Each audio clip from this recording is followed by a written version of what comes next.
Speaker. For more than 70 years, our government has followed the most spectacular failure in policy since the disastrous 13-year experiment with the prohibition of alcohol. 43 years ago, the National Commission on Marijuana and Drug Abuse released a report finding that the federal ban on marijuana is unjustified and inappropriate. Yet, for most of that time, federal policy has been frozen in amber. Countless lives have been ruined for the use of a substance that a majority of Americans now think should be legal. Untold billions of dollars have been spent on a failed effort at prohibition, and still 25 million adults use it every month. Despite a finding in federal law that marijuana is a Schedule I controlled substance with no therapeutic value, 213 million Americans live in 34 states and the District of Columbia where medical marijuana is recognized and legal in some form, and over 1 million people use it as medicine. In 1996, voters in California marked a significant change in course when they legalized medical marijuana with a vote of the people, and almost 3 dozen states have followed. In the fall of 2012, voters in the state of Washington and Colorado approved adult use of marijuana.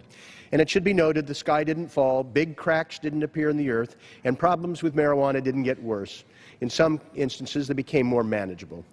For the federal government, the tide continues to turn. Last session of Congress had 6 successful votes on the floor of the House to rationalize our foolish policies, including reining in federal enforcement and opening opportunities for legal industrial hemp cultivation.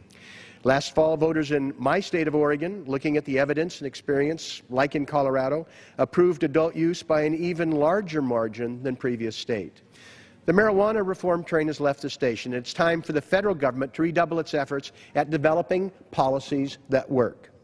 Congressman Jared Polis and I will reintroduce this week our legislation to establish a federal framework to end the failed federal prohibition.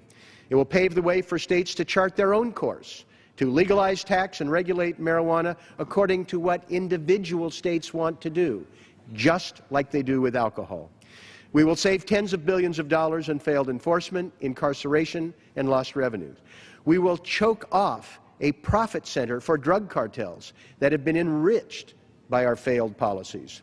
And we will make it easier to enforce laws to keep marijuana out of the hands of our children and have money for government services rather than waste money on failed policy, arresting people for something that a majority of Americans now think should be legal.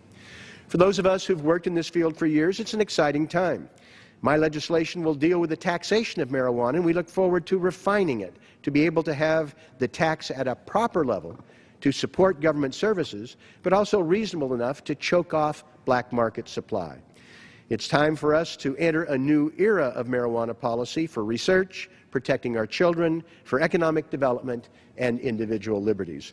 I strongly urge my colleagues to examine the legislation that we've advanced and be part of this long overdue effort at reform.